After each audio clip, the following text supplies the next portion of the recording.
नंदी विशाल।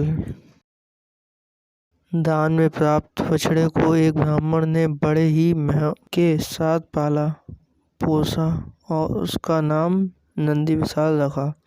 कुछ ही दिनों में वह बछड़ा एक बलिष्ठ बैल बन गया। नंदी विशाल बलिष्ठ ही नहीं, एक बुद्धिमान और स्वामी भक्त बैल था।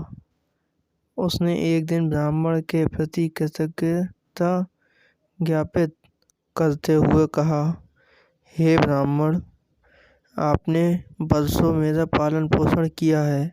आपने तन मन और धन से मेरा उपकार किया है। मैं आपका ऋणी हूँ। अंततः आपके उपहार के बदले मैं आपको प्रचुर धन लाभ के लिए सहायता करना चाहता हूँ और एक युक्ति सुझाता हूँ। चूँकि मेरे जैसे बलिष्ठ बैल इस संसार में अन्यत्र कहीं नहीं है, इसलिए हाट जाकर आप 1000 स्वर्ण मुद्राओं की सट्टा लगाएं कि आपका बैल 100 बड़ी बड़ी गाड़ियों को बोझ इकट्ठा खींच सकता है। ब्राह्मण को वह युक्ति पसंद आई और बड़े साहूकारों के साथ उसने बाजी लगा ली। पूरी तैयारी के साथ जैसे ही नंदी विशाल ने 100 भरी गाड़ियों को खींचने की भंगिमा बनाई, ब्राह्मण ने तभी नंदी विशाल को गाली देते हुए कहा, दुष्ट, खींच खींच इन गाड़ियों को फटाफट। नंदी को ब्राह्मण की भाषा पसंद नहीं आई।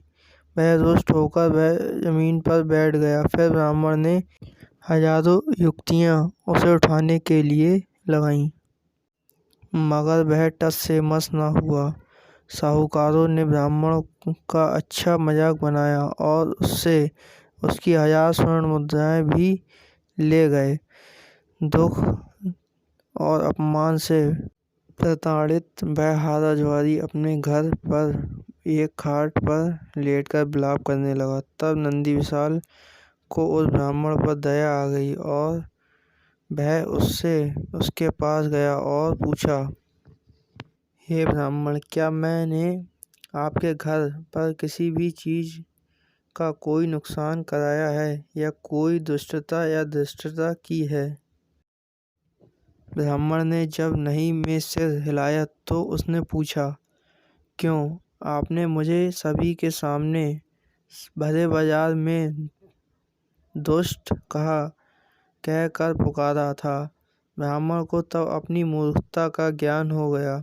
उसने बैल से क्षमा मांगी। तब नंदी ने ब्राह्मण को 2000 स्वर्ण मुद्राओं का सट्टा लगाने को कहा। दूसरे दिन ब्राह्मण ने एक बार फिर भीड़ जुटाई और 2000 स्वर्ण मुद्राएं को दांव के साथ नंदी विशाल को बोझ से लदे 100 गाड़ियों को खींचने का आग्रह किया। बलिष्ठ नंदी विशाल ने तब पलक झपकते ही उन सारी गाड़ियों को बड़ी आसानी से खींचकर दूर ले गया। ब्राह्मण ने तब 2000 स्वर्ण मुद्राओं को सहज ही प्राप्त कर लिया।